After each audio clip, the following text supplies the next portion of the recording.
ലോക്സഭാ തെരഞ്ഞെടുപ്പിന്റെ മൂന്നാം ഘട്ടത്തിലും പോളിംഗ് ശതമാനം കുറഞ്ഞതിൽ ആശങ്കയിലാണ് ബി.ജെ.പി. 93 ലോക്സഭാ മണ്ഡലങ്ങളിൽ നടന്ന മൂന്നാം ഘട്ട വോട്ടെടുപ്പിൽ 64.4% പോളിംഗാണ് രേഖപ്പെടുത്തിയത്. തെരഞ്ഞെടുപ്പ് പ്രചാരണങ്ങളിൽ മോദി ഉൾപ്പെടെയുള്ള ബി.ജെ.പി. നേതാക്കൾ നടത്തിയ വർഗീയ വിദ്വേഷ പ്രചാരണങ്ങൾ ബി.ജെ.പിക്ക് തിരിച്ചടിയായി എന്നാണ് വിലയിരുത്തൽ.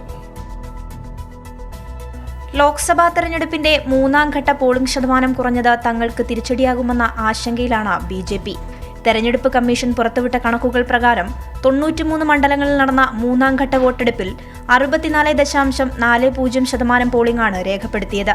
81.61% രേഖപ്പെടുത്തിയ അസമിലാണ് ഏറ്റവും കൂടുതൽ പോളിംഗ്.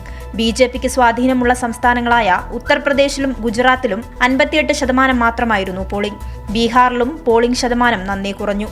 മഹാരാഷ്ട്രയിൽ 61.44%, മധ്യപ്രദേശിൽ 66.05%, കർണാടക, ഛത്തീസ്ഗഡ്, ഗോവ എന്നീ സംസ്ഥാനങ്ങളിൽ ഭേദപ്പെട്ട പോളിംഗും നടന്നു. പശ്ചിമബംഗാളിൽ 75%-ലധികം പോളിംഗാണ് രേഖപ്പെടുത്തിയത്. 1-2 ഘട്ടങ്ങളിലെ പോളിംഗ് ശതമാനത്തെക്കാൾ കുറവ് പോളിംഗാണ് മൂന്നാം ഘട്ടത്തിൽ രേഖപ്പെടുത്തിയത്. ഇത് ബി.ജെ.പി. ക്യാമ്പുകളെ ആശങ്കപ്പെടുത്തുന്നുണ്ട്. ആദ്യഘട്ടത്തിൽ 66.14%, രണ്ടാം ഘട്ടത്തിൽ 66.47% പോളിംഗ്. തെരഞ്ഞെടുപ്പിന്റെ പ്രചാരണങ്ങളിൽ മോദി നടത്തിയ വർഗീയ വിദ്വേഷ പരാമർശങ്ങൾ വിവാദങ്ങൾക്ക് വഴിവെച്ചതിനു പിന്നാലെ അത് മൂന്നാം ഘട്ട തെരഞ്ഞെടുപ്പ് ഫലത്തിൽ പ്രതിഫലിച്ചേക്കും. ഇന്ത്യ മുന്നണി മൂന്നാം ഘട്ടത്തിലും വലിയ പ്രതീക്ഷയാണ് മുന്നോട്ട് വയ്ക്കുന്നത്.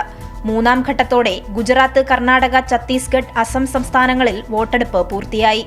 മെയ് 13 നടക്കുന്ന നാലാം ഘട്ട ലോക്സഭാ തെരഞ്ഞെടുപ്പിൽ ബൂത്തിലെത്തുന്നത് 11 സംസ്ഥാനത്തെ 96 മണ്ഡലങ്ങളാണ്.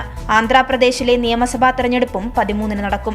ആന്ധ്രയിലെ 25, തെലങ്കാനയിലെ 17, യു.പിയിലെ 13, മഹാരാഷ്ട്രയിലെ 11, ബംഗാളിലെയും മധ്യപ്രദേശിലെയും 8 വീതം മണ്ഡലങ്ങളിലും ബീഹാറിലെ 5, ഒഡീഷയിലെയും ജാർഖണ്ഡിലെയും 4 വീതം സീറ്റുകളിലുമാണ് വോട്ടെടുപ്പ്. ജമ്മു കാശ്മീരിലെ ശ്രീനഗറും മെയ് 13 വിധിയെഴുതും. കൈരളി ന്യൂസ്, ദില്ലി.